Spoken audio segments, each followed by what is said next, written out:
Hey, folks, my guest today is Jonathan Grandpion. He's the co founder and CEO at Mindee, an entrepreneur with a keen eye for technology disruption and addressing real world enterprise challenges. He has a decade of tech experience on his shoulders, having held the CTO title for Thank You and Ector prior to joining Mindee. Jonathan, are you ready to take us to the top? Yeah. All right. So, just to be clear, you said joining Mindee. Are you a co founder or you came in later? Co-founder. Co founder. Okay. And what year was Yeah. that? When did you guys get going? Sorry?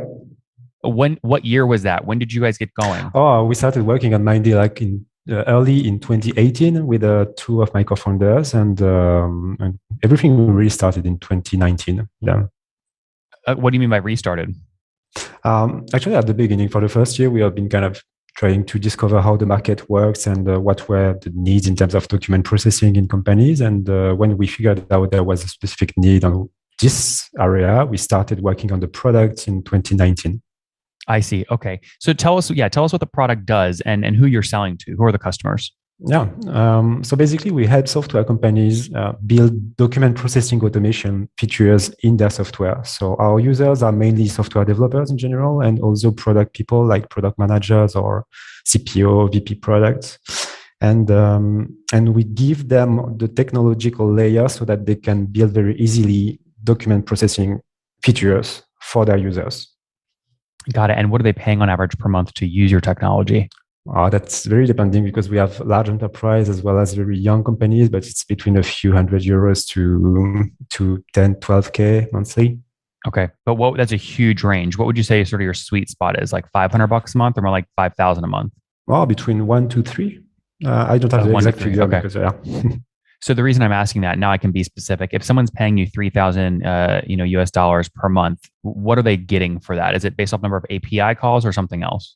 Yeah, based on the API calls, as almost all the API companies. But yeah, one page is 10 cents on the first pricing grid. And then the more you consume, the more you use the API, the less the marginal price will get. What do you mean by one page is 10 cents? Is that if I upload a document that's 10 pages long and I need that signed? Yeah, one page of a document, like if you have a PDF of 10 pages, it's going to be 10 pages price. So 10 times 10 cents, $1. I see. But you obviously care more about moving everyone to the API model. That probably is more effective. Yeah, but the value, the unit of value of our product is the page, actually. Mm-hmm. But it's kind of really related to the number of API calls in the end, because on average, a document is like 1 to 2 pages more maximum. So I just think about driving usage. It's a tricky thing to tie your upsell metric based off the thing you need like people to do to get value, which is the page. Because, for example, if DocuSign charged per page, every time I did it, I'd feel a little bit negative because I'm going, do I really need to spend 10 cents to get this signed right now? And slowly I'd look for alternatives, and eventually I would probably churn. How do you guys balance that? For now, we are not churn at all, so I don't think this is a problem for us today. In general, like. Well, what do you mean no churn at all? How do you measure that? We have no logo churn and a very strong net retention rate. So people are more using more and more the API over time than just dropping because of that. I don't think the pricing is a problem for us in the adoption actually, just because of this digressive pricing grid. If you make 10K calls monthly, it's going to cost you $800. If you have a volume of 25K, it's going to be less than that, like 6 cents per document. So we want to help our client grow and build the best user experience. Yeah, I mean, you're talking about retention, right? I mean, you have churn, and then there's expansion, and then there's net dollar retention. And usually API businesses like this, you look at Snowflake, you look at Twilio, they look at SendGrid, they have really high net dollar retention, way above 100%. Where are you guys at? It's between 200 and 250% after 1 year. So that's great. That's something very good for our business. So the average a year one customer doubles what they pay you in year 2. But when you look at but when you look at your full base, so you look at the last 12 months across your whole base, gross churn plus expansion, net dollar retention is what? Yeah. We don't have churn at all in terms of usage. So Jonathan, just to be clear, when you say you have the reason I push you on this, I find it very, unless you only have like one customer, but I find it very hard to believe that there are 0 customers that use you who last month signed 10 pages and this month no one went down lower than 10 pages. In other words, your churn will be measured by a little downgrade in usage month to month. You're saying no one ever uses less this month than the last month. Okay. It happens, of course. Like during the summer, for example, we have obviously a lower usage, but people are, how to say that? The expansion is so much higher than the slow of their usage. The contraction. It's contraction and expansion. Yeah. Yeah, that's what I'm trying to measure, right? So contract, like you might have 10% contraction, but expansion is so big. Expansion could be 90%. So your net dollar retention is still 180%. That's what I'm trying to understand. Yeah. The net retention rate of 250% I was talking about is including the contraction also of the usage. Maybe I don't understand your question well. Yeah, because you're giving me that net dollar retention of 250 based off first year contracts, which is easy. Someone could go from $1 to $4, and that's 400% expansion. The better way and how publicly traded companies track net dollar retention is you look at your full base, your full installed revenue base a year ago compared to today. That's what I'm trying to get to, not just your first year customers. I think it's the same. Like we compute our cohorts quarterly. Sorry. So all the customers we had like 1 year ago and we signed during the last year quarter. Yeah, it's okay. We can skip over it. It's not important. But okay. I think you give us a good lesson, which is you're pricing off number of API calls. Usage is going up. Some people use it a little less, but the expansion is so big it doesn't matter. So you have really healthy unit economics. That's the key point. Yeah. Yeah. All right. Let's move on from that. Let's get more of your backstory here. So you guys started writing the code in 2018. How many co-founders are there? 3 co-founders and 1 late founder. 3 co-founders and 1 what? Late co-founder as well. Like he joined us in early in 2019. I see. Did you guys just split 25% each? No. How did you have that conversation? Every founder has to go through that. It's a tricky situation. Yeah, it was actually very natural because I don't know. I don't really even remember when we had this conversation. It was kind of natural to make the split. Like we came with a plan very easily, and there was no discussion at all on this. So I'm not going to give you the figures and how this is distributed in terms of capital between the founders. But at the very, very beginning, we started with Mohamed, my chief of science, and the split was done between the 2 of us. And then Olivier joined us the first month, and he's the co-founder as well, of course. And everything was super natural between us. Mm-hmm. But what I'm trying to dig at here is every co-founder team has to have this conversation, right? So somebody owns more. Is it because they brought more capital, more experience, more? Take me into that conversation a little bit.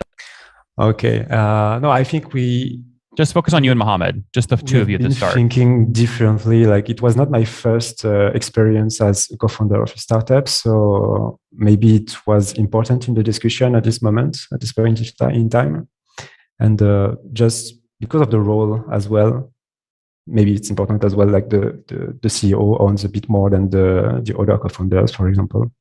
I see. Got it. Okay, so you know maybe a little bit more than everyone else because of these things. Yeah.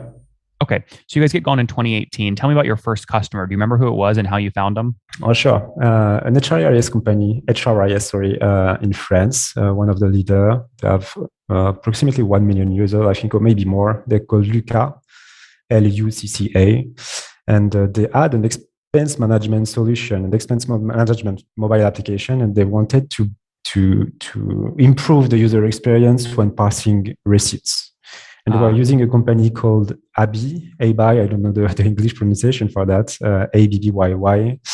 And they were not okay with the performances in terms of response time and accuracy as well. So we built our first prototype with this client, and they benchmarked the solution we were proposing to them against the IB solution. And it was our first client, like deployed in beta version, maybe in March or May 2019.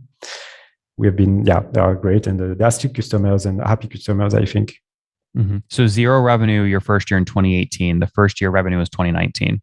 No, we have been doing revenue because we were selling like algorithm conception missions to make revenue. I wanted to bootstrap the company and not to raise too early, and that's what. So you're doing consulting basically to get cash early. Yeah, and we decided to stop completely the consulting in Q4 2018. How much consulting revenue were you able to do to help bootstrap the Uh, business? I don't remember, like a few hundred K maybe, Okay, that's 200K. impressive. Yeah. That's impressive. Okay, so tell me more about funding now today. Are you bootstrapped from that or have you raised? Now we raised the 14 million Series A in Q2, Q3 this year. And we raised also a seed round in May 2019, sorry, of about $3 million. Mm-hmm. And take me back to that $3 million raise. Why did you need to raise that capital? The seed round, you mean? The seed, yeah. To build a product, like we have very strong expectation in terms of product and building an API that can scale like everywhere, and in terms of R&D as well. So we raised to hire people and start selling and start figuring out, trying to figure out how to sell this to the rest of the world and to reach the product market fit. Okay. So your first customer, obviously you get consulting revenue, 400, 500,000 bucks in 2018 to fund the business. 2019, you land your first customer, this expense management tool that you won in the sort of the bake off. How many customers are you now serving today? Today, I don't have the exact number, but it's above 70, I think. 70. Yeah. Yep. Okay. And you told us earlier, sort of the average ARPU might be like $2,000-$3,000 per month. So that would put you right now MRR wise about 150,000 a month. Is that about right? No, I think no. we don't talk about the actual revenue. So depending on the phase of the clients, we are in the kind of the standards of a post Series A company in terms of revenue, and it's less than that. I think I don't know exactly. When can you break $150,000 a month in revenue? Will that be next year? No, it's going to be very soon. Do you think there's 45 days left in this year, or there's 50 days left in this year? Do you think you can break it by the end of December? We have a nice growth, man. Like, we were growing 15% monthly, only with organic growth. So yeah, that's not a problem. We are very strong fundamental in general, and it's well. So if you're on track to maybe think break 150K a month, pretty soon, and you're growing, you said 15% month over month. That means about a year ago. Like how much MR were you doing about a year ago? I don't remember, and no, I'm not willing to communicate about the revenue like part. We decided not to talk about this. So, well, Jonathan, I'm just to be clear, I'm multiplying numbers you already gave me. So you said earlier 2,000 to 3,000 per month was an average customer, and that you have 70 customers. We can just multiply numbers you've already given us to get revenue. So that's why I'm pushing here. Yes, but you don't have the growth of the customer, and most of our customers start with a very low revenue because they just don't want to try to go the solution, and they are integrating it, and then they expand over time. Like it's land and expand strategy we have, like overall. No, I understand. So, I completely understand that. But my question to you earlier was, what's the average customer paying per month today? And you said $2,000 to $3,000. That's why I multiplied. Small too. Yeah. Okay. That's yeah. So what you're saying is the average is under that because the first year customers are paying much less before they expand. Yeah. Makes perfect sense. So you do the 3 million seed back in 2019. Why? I mean, every time you do this raise, you're diluting the company, right? So why go take 14 million Series A? Why do you need that capital? The main reason is expanding in the US. We have flipped the company to a US company in May. We were in the Y Combinator batch of winter 2021, and we are growing the sales team and the operating team in general. So yeah, it's time for us to expand and to go faster. And we are also specific needs in terms of R&D and technical teams as well. So just hiring more people and expanding the teams, and it's a huge market in the end. So we need people to staff on any type of part of the company, finance, sales, etc. How many people are on the team today? 27. 27. How many engineers? 20. Yeah. Oh, wow. So very heavy engineering. We are a developer too. Like it's in our DNA. Everyone is kind of very passionate about developer and software development and data science. Yep. That makes a lot of sense to me. And then how are you at, so these 70 customers, how many of them, a lot of people say they go through YC. It's great because a lot of YC customers will sign up as your first customer. So of these 70, how many are YC companies? 0. Why aren't any YC companies using you if you went through a batch together with them? Because I don't know. We were not really prospecting in this batch. That's a good question. Like we haven't been prospecting in the in the YC batch. We have more. I don't know what to tell you. It's maybe there are not that many companies doing what we are the best in, like fintechs and neobanks and HRIS. I don't know. Mm-hmm. Got it. Makes sense. So 70 now, do you have any concentration of those 70? Is it, government tech or anyone else, or is it all over the place? Financial services in general, I see. Yeah. I see. Interesting. Okay, very cool. Talk to me more about your organic growth. How are you getting the organic growth? Mostly inbound today, with many different channels, but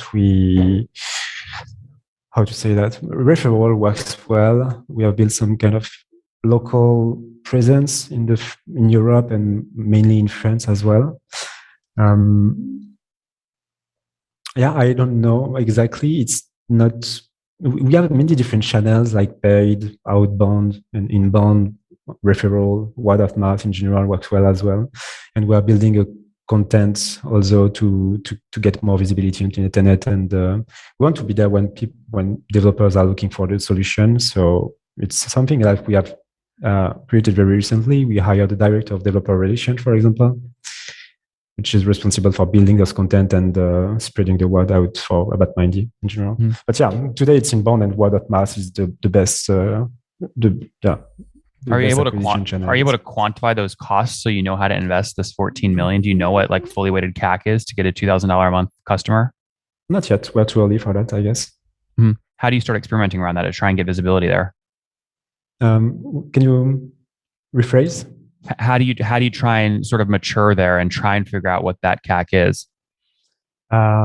We have tried paid search, and as we have kind of very long sales cycle, not long sales cycle because it's kind of low touch, but between the moment people are testing out the product and the moment they deploy for production, it can be like 3-6 months.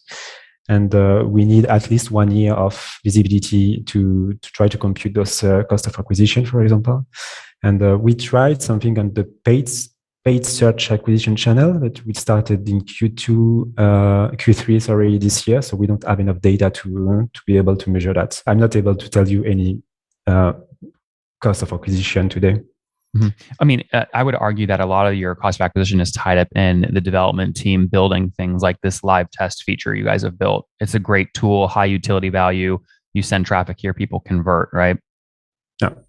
Do you have any other tools like this you're looking at building right now just to attract in more users? No, I think it's really about contents. We have, when the platform, we have very strong capabilities, and we can work on any type of document-related use case. So I think it's about content and showing people that they can pass birth certificates, certificate of incorporation, bank checks, bank details account, tons of different documents, and building those contents to have more visibility when someone is looking for this type of solution is the key for us, and that's what we are working on. Yeah. Well, very cool. Well, hey, I want to congratulate you. It sounds like this year was the year you guys broke that $1 million run rate as you look to keep scaling. And on that note, I hope you guys grow a ton next year as well. But let's wrap up, Jonathan, with the famous 5. Number 1, what's your favorite business book? Art things about art things, I guess. Yeah. Number 2, is there a CEO you're following or studying? Jeff Lawson. Yep. You're not in any acquisition talks with those guys, are you? No. All right. Number 3, what's your favorite online tool for building Mindee? I don't have the answer for that. I think Salesforce has been something really important for us. Number 4, how many hours of sleep do you get every night? Between 7 to 8. 7. And what's your situation, Jonathan? Married, single, kids? Married, no kids, beautiful cats. That's important. Cats. And how old are you? 32. 32. Last question. What's something you wish you knew when you were 20? Wow. No, I've never asked this question. I don't know. That I was going to build a great company, and I should be more self-confident at this moment in time, maybe. Guys, there you have it. Mindee.com, called an API for understanding receipt data, other forms of data, document signing, charge 10 cents per page signed, or you move up and start paying per API call as you start to scale. They've got over 70 customers on the platform. They've scaled past $1 million run rate, growing 15% month over month, just closed to 14 million Series A this year as they look to scale with their team of 27. Heavy engineering, 20 engineers. Jonathan, thanks for taking us to the top. Thank you. One more thing before you go. We have a brand new show every Thursday at 1 p.m. Central. It's called Shark Tank for SaaS. We call it Deal or Bust. One founder comes on, 3 hungry buyers, they try and do a deal live, and the founder shares back-end dashboards, their expenses, their revenue, ARPU, CAC, LTV, you name it, they share it. And the buyers try and make a deal live. It is fun to watch every Thursday, 1 p.m. Central. Additionally, remember, these recorded founder interviews go live. We release them here on YouTube every day at 2 p.m. Central. To make sure you don't miss any of that, make sure you click the subscribe button below here on YouTube, the big red button, and then click the little bell notification to make sure you get notifications when we do go live. I wouldn't want you to miss breaking news in the SaaS world, whether it's an acquisition, a big fundraise, a big sale, a big profitability statement, or something else. I don't want you to miss it. Additionally, if you want to take this conversation deeper and further, we have by far the largest private Slack community for B2B SaaS founders. You want to get in there. We've probably talked about your tool if you're running a company or your firm if you're investing. You can go in there and quickly search and see what people are saying. Sign up for that at nathanlatka.com/Slack. In the meantime, I'm hanging out with you here on YouTube. I'll be in the comments for the next 30 minutes. Feel free to let me know what you thought about this episode. And if you enjoyed it, click the thumbs up. We get a lot of haters that are mad at how aggressive I am on these shows, but I do it so that we can all learn. We have to counter those people. We got to push them away. Click the thumbs up below to counter them and know that I appreciate your guys' support. All right, I'll be in the comments. See ya.